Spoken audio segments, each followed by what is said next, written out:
Olá, olá, o tema do vídeo de hoje é: Fallout não é sobre o fim do mundo, é sobre quem continua no poder. Então vamos lá, meus amigos. A franquia Fallout aqui, tô mostrando o jogo Fallout 3, que eu joguei em 2008, que tem robozinho pra matar, tem cachorro que vira teu amigo, tem esse Power Armor que você pode conseguir no momento do jogo, vai ter uns vagabundos tipo Mad Max, os mutantes pra tu matar, todo tipo de bicho radioativo aí. Mas tanto o jogo quanto a série aqui, que eu tô vendo aqui o fim da segunda temporada agora, ela vai ser tratada com uma história de sobrevivência pós-apocalíptica, com uma fantasia ali retrofuturista estilizada, mas tem um ponto central da obra que eu vejo pouca gente discutir, que eu quero abordar mais aqui nesse vídeo. Porque quando a gente analisa Fallout a partir do materialismo histórico e também essa teoria política crítica, vai ficar claro que o tema principal não é a destruição da civilização. O tema central, na verdade, é essa continuidade seletiva da civilização. E a minha ideia desse vídeo aqui é mostrar que a guerra nuclear de 2077, que é chamada no universo da série de Grande Guerra, não vai ser uma ruptura do sistema. Ela vai ser, na verdade, o resultado lógico de um processo longo ali de engenharia social e concentração de poder. E esse processo foi conduzido pelo complexo industrial, militar e corporativo, representado aqui principalmente pela Vault-Tec e também o pessoal da Enclave, que vão ser uma espécie aí de fascistas robóticos, ou seja, dá sempre para piorar mais um pouquinho. E em Fallout, o mundo não vai acabar de forma caótica, ele vai ser reorganizado. E isso vai diferenciar Fallout de narrativas, por exemplo, aí com o Mad Max, porque em Mad Max o colapso do Estado tá levando ali a uma regressão quase total, não tem instituições, não tem planejamento, não tem continuidade, e a sociedade vai entrar naquele estado mais de violência direta, que vai mandar ali quem controla a força imediata. Só que em Fallout vai acontecer o oposto aqui. As estruturas de poder do velho mundo, elas não só sobrevivem, como elas vão se adaptar também. E aí elas passam a controlar a matéria, começam a controlar o tempo também e começam a controlar a vida. E vão controlar essa vida de forma ainda mais rígida do que antes da guerra. Então, nesse sentido aqui, o apocalipse nuclear não vai ser só uma ferramenta de destruição em massa, não. Vai ser uma ferramenta aqui de destruição criativa. E criativa no sentido econômico. Porque pensa, a guerra vai eliminar variáveis que eram consideradas indesejáveis pelo sistema, como populações excedentes, concorrentes internacionais também, e algumas formas de regulação que estavam democráticas demais. Então o resultado vai ser um mundo mais simples de controlar, onde essa tecnocracia pode operar sem oposição, onde quem vai governar vão ser os técnicos e os especialistas. E é toda essa loucura que a gente vai entender aqui nesse vídeo. Mas sabe onde não tem tecnocracia, meus amigos? É na nossa área de membros do canal. Muito obrigado, capirotos, corotes azuis, inomináveis. O apoio de vocês é fundamental porque eu continuo esse canal. E se você quer, assim como eles, receber vídeos do canal com antecedência, receber vídeos exclusivos também e poder sugerir próximos vídeos, vai no botãozinho abaixo do vídeo. O valor começa aí por 5 por mês, bem acessível. Mas caso você não possa se inscrever, tá tudo bem também. Apenas deixa esse like aí, porque ajuda a levar esse conteúdo para mais pessoas. E também não deixa de se inscrever no canal para não perder os próximos vídeos. E vamos continuar. Então, para que a gente entenda quem exerce o poder depois do apocalipse, a gente vai ter que analisar então quem exercia poder antes dele. Porque no Fallout, o mundo pós-guerra não vai surgir do nada, aí como eu já falei. Ele vai ser o resultado direto das condições materiais que foram acumuladas ao longo de décadas. E a guerra nuclear que vai gerar as voltas aí, ela não vai acontecer por acaso. Ela não vai ser um evento inexplicável, nem uma falha isolada da diplomacia. Essa guerra nuclear aqui vai ser o resultado das contradições estruturais do capitalismo global. Então, o capitalismo aqui, diante dessa escassez aqui de recursos. E aí que acontece a guerra nuclear. E lembrando que se a gente falar em termos materialistas aí, essa superestrutura política que a gente vê aqui em cima do pós-guerra, ela só vai poder ser compreendida a partir dessa base econômica que vai levar aqui ao colapso. E aí, se a gente olhar a timeline disso aqui, que logicamente vai ser uma linha temporal que vai se afastar da nossa linha temporal aí nos detalhes, mas o que é interessante é que vai manter a mesma lógica econômica, o gatilho do colapso vai ser ali uma crise energética do século XXI. Ou seja, a gente vai passar por uma série de coisas aqui e a gente vai chegar aqui em abril de 2052, que vai ter aqui a guerra dos recursos. Porque o crescimento econômico do mundo industrial dependia de energia abundante e energia barata. E quando essa energia barata deixa de existir aqui, o sistema vai entrar em colapso. E o Fallout vai beber do estilo visual aí chamado de Atom Punk, ou seja, essa estética retrofuturista que imagina o mundo aqui a partir desse otimismo tecnológico ali dos anos 40 e 50. Então vai ter um consumo em massa também e vai ter esse design mais da era atômica aqui. E claro claro que vai ignorar ali as consequências sociais e ambientais desse modelo. Então, uma prosperidade aqui baseada em consumo massivo, e essa prosperidade só vai ser possível enquanto havia ali um acesso contínuo a petróleo, a urânio, e quando esses recursos começaram a acabar, as alianças políticas e econômicas vão entrar em colapso. E aí a sequência de eventos vai deixar isso muito claro, porque no mesmo 2052 aqui, a comunidade europeia vai começar ações militares no Oriente Médio, como todo bom europeu gosta de fazer, invadir outros lugares para pegar recursos. E isso vai acontecer em decorrência do aumento de preço do petróleo. E aí o uso de armas nucleares táticas vai marcar o fim ali da diplomacia internacional e também aquele colapso prático da ONU. E logo antes a gente vai ter também aqui a epidemia da nova praga. Então a América entra em quarentena quando a nova praga chega, matando dezenas de milhares de pessoas. E o aumento da instabilidade social nos Estados Unidos leva ali ao fechamento das fronteiras e a criação de registros nacionais. E esse processo vai começar então a construir a infraestrutura de vigilância que mais tarde vai ser usada no controle populacional. O controle populacional aqui das Vaults, que é um bunker subterrâneo aí usado para proteger as pessoas da guerra nuclear, mas que no fim das contas não vai servir só para isso não. Vai servir como laboratório para experimentos sociais e políticos também. E vai ser em 2054 que vai começar aqui o projeto Safe House. Então é quando eles vão começar aqui a construção das Vaults. Então o medo da guerra nuclear vai permitir que o governo americano lance o projeto das Vaults. O financiamento vai ocorrer por meio de títulos de alto risco, ou seja, durante esse período aqui da guerra nuclear, o governo vai ser ativado e vai ter um financiamento aqui para a Vault-Tec para que ela possa construir então as Vaults aqui e que vai dar uma infraestrutura para essa guerra nuclear aqui acontecer. E em 2060 vai começar o colapso europeu, porque como eles vão esgotar ali definitivamente o petróleo no Oriente Médio, e você vê que os europeus eram pior que os europeus aí do nosso mundo, que eles conseguiram esgotar o petróleo em apenas 6 anos, devido justamente a esse conceito do Otto Punk ali de utilizar muito recurso, e aí depois disso a comunidade europeia vai se dissolver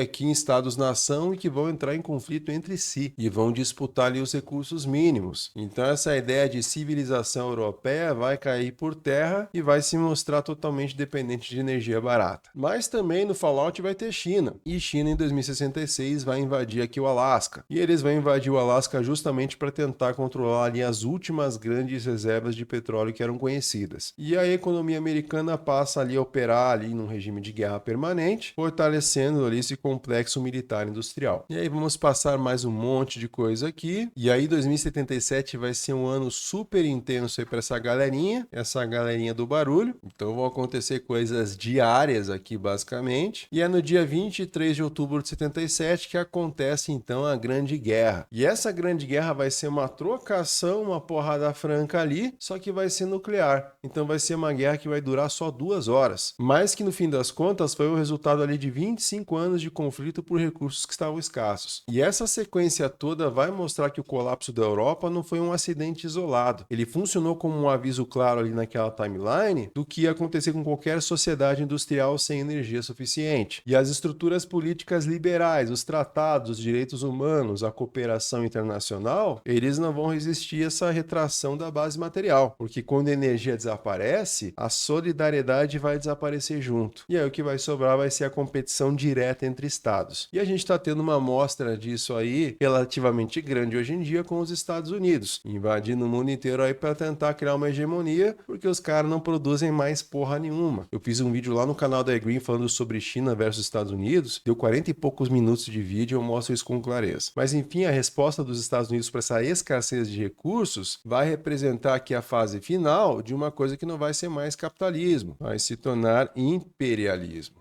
que vai ser a fase final aí do capitalismo no marxismo clássico. E se tu quiser ver coisas piores aí que imperialismo, tem um vídeo lá do Nine Inch Nails para vocês. Mas, ou seja, ao invés de buscar cooperação internacional ou uma transição energética, o país vai optar pela expropriação direta. E a ocupação dos Estados Unidos aqui do Canadá não vai ser uma ação defensiva nem humanitária, vai ser uma ocupação colonial e que vai ser voltada aqui para essa proteção do oleoduto Transalasca, que, como a gente sabe, aqui tem Rússia do lado, e eles também vão querer extrair recursos aqui. E se a gente olhar a abertura de Fallout 1, a gente vai ver soldados aqui com Power Armor executando o Partisan aqui canadense, e ele vai acenar para a câmera aqui. Então, se a violência aqui ela não é escondida, ela é normalizada. Tá passando na TVzinha dos caras aí. E essa cena mostra uma mudança profunda na mentalidade da sociedade americana. E claro que isso no mundo real nunca iria acontecer. Os americanos nunca seriam assim. Porque nesse caso aqui, só nesse caso aqui, obviamente, mas essa população ali exposta constantemente à propaganda e ao medo da escassez, ao medo dos inimigos ocultos aí que estão por aí, eles vão passar a aceitar a brutalidade como algo necessário para manter um modo de vida ali pré-guerra. Então o Estado de Direito, ele deixa de existir aqui, desenho de direito, e ele vai ser substituído então pelo Estado da necessidade, onde qualquer atrocidade vai ser justificada pela extração de recursos como madeira, água e petróleo. E esse contexto todo vai explicar então porque a população vai aceitar as voltas sem uma resistência ali significativa, porque a sociedade aqui já estava militarizada, desumanizada também e acostumada ali a obedecer ordens corporativas, ordens estatais, muito antes, na verdade, das bombas começarem a cair. E em 2077, quando acontece a Grande Guerra, a democracia americana ali não estava passando por um período ali vazio. O poder real ele já estava concentrado em oligopólios que operavam ali acima de qualquer controle popular. E no universo de Fallout, meus amigos, essa separação aqui entre governo, vamos chamar aqui de Estado, vai, e o setor privado, que são as corporações, eles deixaram de existir, ou seja, eles se uniram aqui antes mesmo da guerra nuclear, porque governo e corporações passaram a operar como uma única estrutura aqui de poder. E essa fusão aqui de ambos, ela é central para que a gente entenda quem controla o mundo depois do apocalipse. Então eu poderia trazer isso aqui substituindo essa parte do governo aqui, vou tirar isso aqui, tacar aqui o Estado e as corporações aqui assim, aí fica mais fácil da gente entender. E claro que depois de 77 aqui, depois da guerra nuclear, não vai ter mais diferença aqui entre setor público e setor privado. Então agora teremos um Estado corporativo mesmo. Então vai ser um sistema híbrido aqui, onde as decisões políticas, as decisões militares também e as decisões econômicas também, elas vão ser tomadas aqui pelo mesmo grupo. E a documentação interna ali do universo do jogo que você vai conseguir acessar e entender essa lore por meio de terminais, tipo um desse aqui, por exemplo, eles vão indicar que os Estados Unidos funcionavam como um sistema ali de 3 partes. E aí essas partes vão ser as seguintes aqui. A primeira vai ser o governo visível, que vai ter uma estrutura ali formal sediada em Washington, D.C., e a função principal vai ser propaganda, cerimônias oficiais, manutenção ali de uma aparência de normalidade também, só que ela não vai exercer aqui o poder real. Aí a gente vai ter na sequência também o bloco militar corporativo, que a gente vai ter aqui a Robco, que eu já mostrei antes, vai ter a Valtech, que eu já mostrei antes também, mas vai ter também aqui a Poseidon Energy e vai ter também a Westech. Então todas essas empresas vão controlar ali a produção de armas, a geração de energia, o gerenciamento populacional também, e eles não vão responder aos eleitores, eles vão responder a acionistas e aquele conceito vago ali de interesse nacional. E por último, a gente vai ter aqui o enclave aí, como você quiser chamar. E a enclave vai ser a verdadeira elite governante aqui, porque vai ser um grupo ali formado por políticos de alto escalão, executivos corporativos, líderes militares, e a enclave, especificamente, ela já tinha garantido a sua própria sobrevivência muito antes da guerra, e eles vão separar o destino da elite do destino da população civil. E, gente, por que eu tô mostrando tudo isso para vocês? Para mostrar que o colapso do governo formal não vai representar a perda do poder para a elite, porque o poder já tinha sido deslocado para fora das instituições democráticas. E aí o enclave aqui especificamente, ele representa esse estágio final da privatização do Estado, porque quando eles perceberam que a escassez de recursos tornava ali aquele colapso inevitável, os membros da enclave eles não vão tentar salvar a sociedade não, eles vão decidir salvar a si mesmos e salvar também a hierarquia ali que eles ocupavam. E quando a gente olha algumas evidências ali pelo jogo, como por exemplo a plataforma de petróleo aqui de Poseidon no Fallout 2, a gente vai descobrir que trilhões de dólares foram desviados para a construção de abrigos exclusivos. E esses recursos não tinham como objetivo preservar a população não, mas garantir ali a continuidade do poder da elite. E aí quando a gente vê a guerra nuclear nesse contexto, ela deixa de ser uma tragédia imprevisível. Ela passa a ser tratada como um evento ali de limpeza estrutural mesmo. E o plano da enclave era muito simples. Era deixar que a radiação eliminasse aqui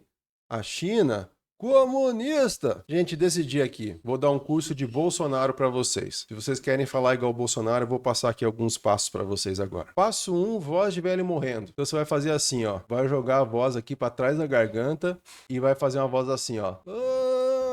Treina essa voz. Passo 2, formular frase com pausa. Então eu vou formular uma frase aqui. Por exemplo, a guerra do Fallout é uma loucura. E aí se você falar só com a voz do Bolsonaro, ficaria assim. A guerra do Fallout é uma loucura. Não, você tem que fazer pequenas pausas para mostrar que teu cérebro ali está engasgando no meio da formulação. E aí você vai falar assim, então.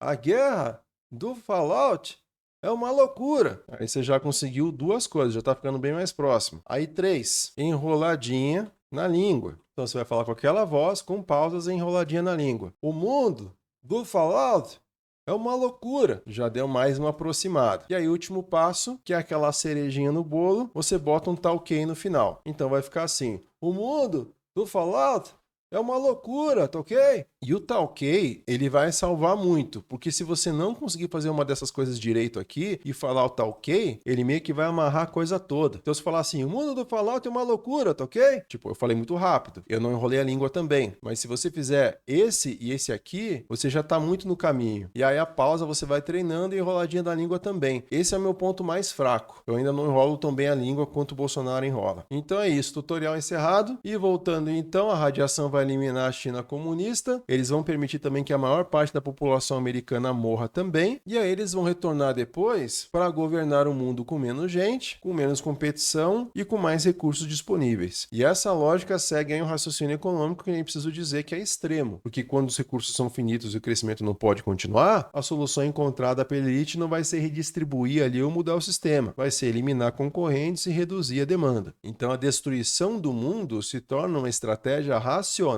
dentro desse capitalismo em colapso aí. E aí a série Fallout 2024, que é produzida pela Amazon Prime. Nem preciso falar muito aqui, Jeff Bezos, uma empresa problemática por si só. Mas enfim, isso vai tornar explícito algo que os jogos apenas sugeriam ali. Porque a corporação da Valtech não vai apenas lucrar com o apocalipse. E a Valtech não é uma empresa que vai apenas reagir ao fim do mundo, ela vai participar ativamente desse planejamento. E a corporação não apenas vai lucrar com o apocalipse, mas vai ajudar a desenhar isso aqui. E um dos momentos mais importantes da série é justamente a reunião secreta aí entre a Vault-Tec e as outras corporações americanas. Então eles vão se juntar aqui com o pessoal da Robco, outras empresas aí, e o tema da reunião não vai ser evitar a guerra nuclear. O tema vai ser justamente garantir o retorno financeiro sobre os investimentos feitos nas Vaults. E a executiva aqui, a Barb Howard, que vai trabalhar aqui na Vault-Tec, aqui atrás tem várias posições de várias Vaults pelos Estados Unidos, ela vai apresentar ali um argumento central. Ela vai mostrar que um evento nuclear seria a maior tragédia humana, mas também seria a melhor oportunidade econômica possível. Vários cifrõezinhos aí. Vou botar 3 aqui, só para ficar legal. E se apenas um grupo sobrevivesse, esse grupo ia controlar tudo. Não ia ter mais concorrência. E aí, quando a Barbie afirma ali que o mundo pós-nuclear ia permitir um verdadeiro monopólio, ela vai descrever a lógica básica do capitalismo levada ao limite. E o mercado ideal para a Vault-Tec aqui é aquele onde só vai existir um fornecedor e consumidores sem escolha. E aí a gente vai ter o livro aí da Naomi Klein, A Doutrina do Choque, que eu já citei em outros vídeos aí, em que esse tipo de frase vai bater completamente aqui com esse livro. Porque em situações como crise extrema, políticas de privatização e controle, elas vão ser impostas sem resistência. E em Fallout, o choque não é uma crise econômica, um desastre natural ali. Ela é destruição da civilização. E dentro das Vaults, tudo vai ser privatizado. A moradia, a comida, a informação, a reprodução, o tempo também. E os habitantes não vão ser cidadãos, eles vão ser consumidores ali cativos. E a guerra nuclear, então, vai resolver vários problemas ao mesmo tempo, porque ela vai eliminar concorrentes corporativos que não vão ter acesso às Vaults, vão eliminar ali regulações estatais também, e vão eliminar também a possibilidade de escolha por parte da população. E a paz vai ser ineficiente para a Vault-Tec, porque a paz continua trazendo concorrência, mas a guerra não, ela vai remover essa fricção aí, essa coisinha chata. Já a filosofia aqui interna da Vault vai ser explicada aqui pelo executivo Bud Askins,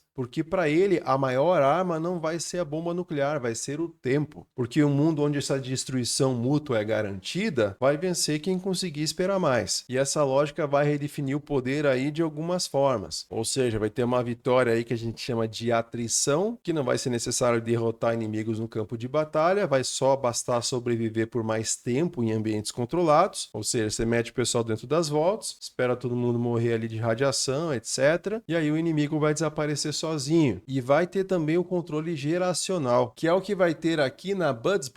Sim, os Buds, né? Os camaradas do Bud, que é o cara aí da Vault-Tec. Ou seja, eles vão congelar aqui executivos de nível médio em criogenia. E esses gestores eles vão ser acordados ali periodicamente no futuro para reassumir posições de comando. E isso vai impedir que novas culturas, novos valores ou novas formas de organização eles surjam ali de maneira espontânea. E o objetivo não é reconstruir a sociedade, é garantir só que o futuro continue sendo governado pela mesma lógica corporativa ali do passado. Então a Vault-Tec, ela tenta colonizar aqui a timeline, o tempo, não só o espaço ali. E é justamente algumas vaults, como a Vault 31 aqui, também a 32 e 33 que falam bastante ali na série, que vai mostrar como essa lógica funciona na prática. Porque à primeira vista aqui, a Vault 33, ela aparece como uma sociedade democrática, porque as pessoas aqui todas trabalham, elas colaboram, elas elegem ali os seus líderes. Mas na verdade, isso aqui vai ser um sistema rigidamente controlado. E é de onde vai surgir aqui a nossa personagem principal da série, a Lucy, o pai dela também, a Beth aqui que tá controlando a água da galera, essa Stephanie aqui que tá se mostrando ser meio sinistrona, enfim, toda essa galerinha aí. Mas a Vault 31 aqui vai funcionar como banco ali de executivos congelados. E essas duas vaults, a 32 e 33, elas vão funcionar como reserva de trabalhadores ali e reprodutores também, assim como a Lucy ia ser ali no começo da série. Depois vão acontecer coisas ali, isso vai mudar. E aí quando surge a necessidade de liderança, um gestor ali da Vault 31, ele vai ser descongelado e vai ser inserido nas outras vaults. Isso vai ocorrer por meio de casamentos arranjados, transferências administrativas também, ou uma ascensão política ali planejada também. E as eleições até vão existir, mas elas vão ser irrelevantes, porque os candidatos viáveis vão ser sempre membros ali daquela elite gerencial. E a população sempre vai escolher entre opções que já estavam ali autorizadas antes. E é o que a gente tem muito na nossa democracia liberal. A escolha é permitida desde que não ameace a estrutura de propriedade e poder. E o sistema se mantém intacto, então, de forma independente ali do resultado final da eleição. E a revelação que a gente vai ter ali sobre as vaults, que elas nunca tiveram como objetivo principal salvar a população, vai ser central para que a gente entenda a Fallout como um todo, porque elas não foram projetadas ali como abrigos humanitários, elas foram concebidas como laboratórios sociais. E as vaults vão ser parte do chamado ali Programa de Preservação Social, que é um nome técnico ali que vai ocultar a função real de tudo isso, porque na prática vai ser um sistema de experimentos ali em larga escala sobre comportamento humano ali em condições extremas. E das 122 vaults aí públicas conhecidas, apenas 17 vão funcionar ali como eles anunciaram. E essas vaults ali eram de controle e tinham o objetivo ali real de preservar as vidas. Já todas as outras, elas vão ser criadas para testar os limites psicológicos, os limites sociais, os limites políticos daquela população ali que estava confinada. E esse sofrimento dessa galera toda aqui não era um erro de projeto, era o próprio experimento ali. E cada vault experimental dessa, ela vai ser desenhada para testar uma hipótese específica. Então essa aqui, por exemplo, vai ser governança, essa outra aqui pode ser sobre obediência, essa outra pode ser sobre adaptação humana, e o objetivo final era coletar os dados todos ali para a Enclave, que vai usar essas informações no mundo pós-guerra. E um exemplo vai ser a Vault 11, porque os moradores da Vault 11, eles eram obrigados a eleger por voto democrático uma pessoa para ser sacrificada todos os anos. E caso eles se recusassem, toda a Vault seria exterminada. E o experimento testava ali até que ponto uma população aceita matar ali de forma burocrática para preservar a própria sobrevivência. E a revelação final mostra que o teste real era a desobediência, porque quando os poucos sobreviventes se recusam a votar, o sistema vai parabenizar eles e vai encerrar o experimento. Então ninguém ia ser exterminado ali de verdade. A maioria morreu não por rebeldia, mas morreu por obediência. E a Vault 101 aqui, ela já foi desenhada pelo comando ali de um supervisor que vai ser bem autoritário. E ninguém podia entrar ou sair. E o experimento vai analisar a estabilidade de um regime ali totalitário em isolamento completo, mas vai ter um controle absoluto ali da informação. Já a Vault 87 aqui, a população vai ser exposta ali pelo vírus da evolução forçada e o objetivo era criar soldados biologicamente superiores para fins militares. E aí a ética médica vai ser totalmente descartada, obviamente, em nome aí desse poder bélico. Vault 75 aqui, vão ter crianças que vão ser submetidas a treinamento militar e seleção genética, e os pais vão ser executados, assim ali como os indivíduos considerados fracos. Então vai ser uma aplicação direta ali daquele darwinismo social e que vai ter também esse trauma geracional ali que vai ser planejado para produzir soldados obedientes. Vault 4 que aparece bem na série. Os cientistas vão governar essa Vault aqui e eles vão fazer testes híbridos ali entre humanos e animais. E aí na série o experimento vai falhar do ponto de vista do controle, porque os híbridos aqui vão derrubar os cientistas, vão criar uma sociedade cooperativa, democrática, e mesmo tendo olho na testa, eles vão contrariar completamente a intenção original ali da Vault-Tec. E esses experimentos aí não vão ser atos aleatórios de crueldade, eles vão ter uma função estratégica, porque como eu falei antes, a Enclave queria dados sobre qual forma de controle social era mais eficiente depois desse fim do mundo. E tinham inclusive versões aí, alternativas, do Fallout 3 que foi cancelado, antes de ser comprado pela Bethesda aí, né, que controla Fallout desde o 3, esse Van Buren teria ali os dados também usados, das Vaults, para preparar a humanidade para a colonização espacial, porque a Terra já era considerada perdida aqui nessa versão. E a população civil vai ser tratada como material descartável, as vidas humanas vão ser reduzidas à estatística para refinar ali as técnicas de dominação. E agora, meus amigos, eu quero brincar aqui com uma relação entre o Fallout e o Dr. Strangelove aqui do Kubrick, que saiu em 64, e que não vai ser algo só estético, né, como a gente pode ver na tela, mas vai ser também uma relação estrutural, porque o humor negro da franquia vai nascer nessa mesma lógica aqui, de tratar o fim do mundo como um problema técnico a ser administrado por elites racionais. E a sátira não tá no exagero, tá nessa normalização da barbárie aí. Porque no clímax do filme aqui, a liderança política militar dos Estados Unidos vai descobrir que o dispositivo soviético de destruição total ali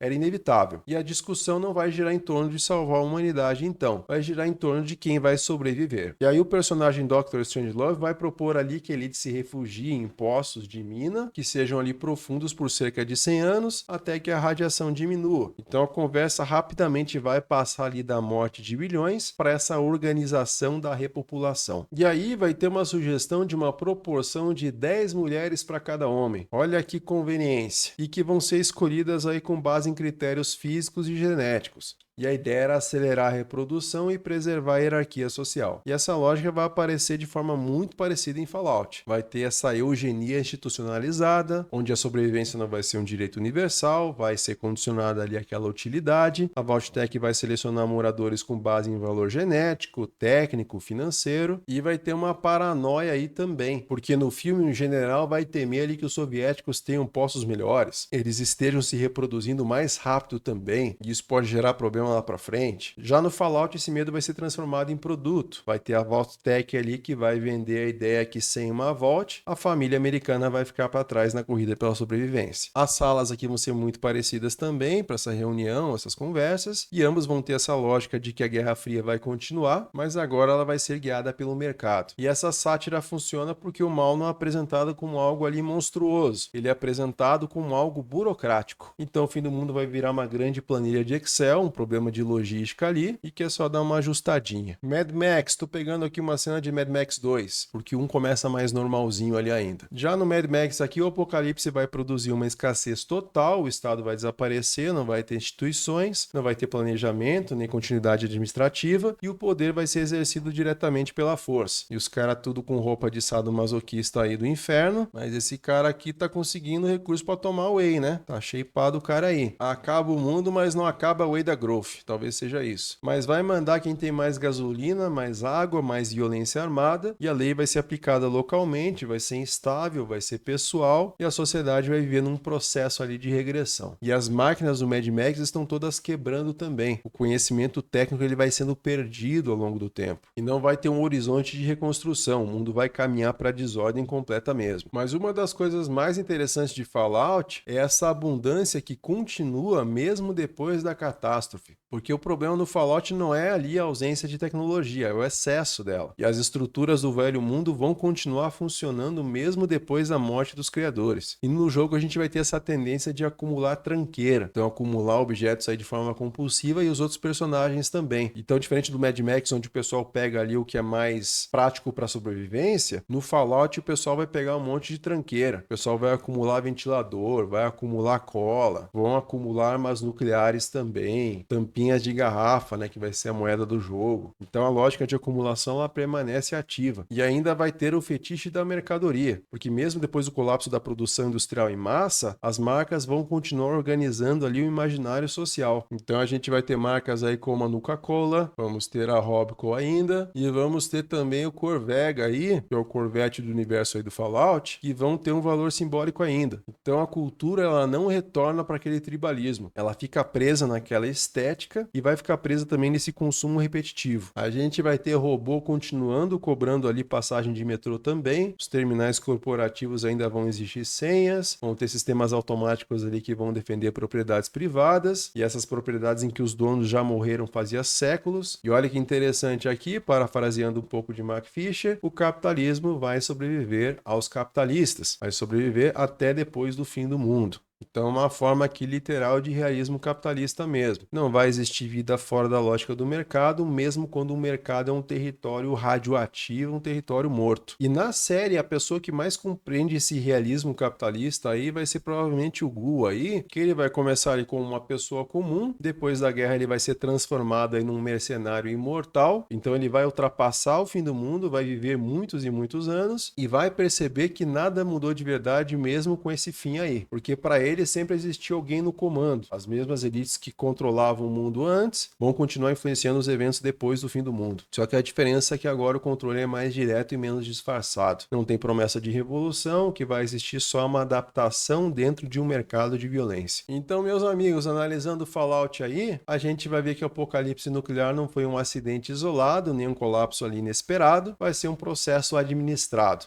E o fim do mundo não interrompeu o poder, só reorganizou ele. Então vai ter essa engenharia do colapso aqui, vai ter a continuidade das elites também. E para mim a mensagem final do Fallout, isso deixa muito claro que a tecnologia, essa evolução tecnológica, quando ela não acompanha uma mudança política e social, ela vai apenas ampliar desigualdades que já existiam. O poder vai permanecer concentrado, a violência vai só se tornar mais explícita e o futuro passa a ser uma propriedade privada. Assim como está acontecendo com os músicos, com o IA, todas essas tecnologias que vêm surgindo aí. E aí a Wasteland que a gente vê lá no Fallout, que é aquele mundo todo devastado, não vai ser uma anarquia, vai ser só um mercado ali sem verniz algum. E aí o horror central do Fallout não vai estar na radiação, não vai estar nos monstros, nem na destruição física ali daquele mundo, vai ser na verdade essa constatação que mesmo depois do fim do mundo, as pessoas vão continuar presas nas mesmas relações de poder. Então no universo do Fallout o planeta vai acabar, mas o capitalismo não vai não. E mesmo depois do apocalipse, meus amigos, você pode ter uma revelação muito perturbadora que você ainda vai estar trabalhando para uma empresa. Agora eu quero saber o que você pensa sobre esse vídeo. Amplie o conteúdo aí com o que você sabe mais sobre isso, que eu não sei, ou deixei de falar aqui. Gosto sempre de pensar nos mundos expandidos aí em cada vídeo do canal. Então você é muito bem-vindo para contribuir aí. Também, meus amigos, não esquece daquele like, não esquece de se inscrever no canal e também considere se tornar membro. Tem uma série de vídeos que você pode desbloquear no canal a partir de agora. Só clicar no botãozinho abaixo do vídeo e é sucesso. Beleza? Espero ter contribuído com você de alguma forma e um ótimo dia para você.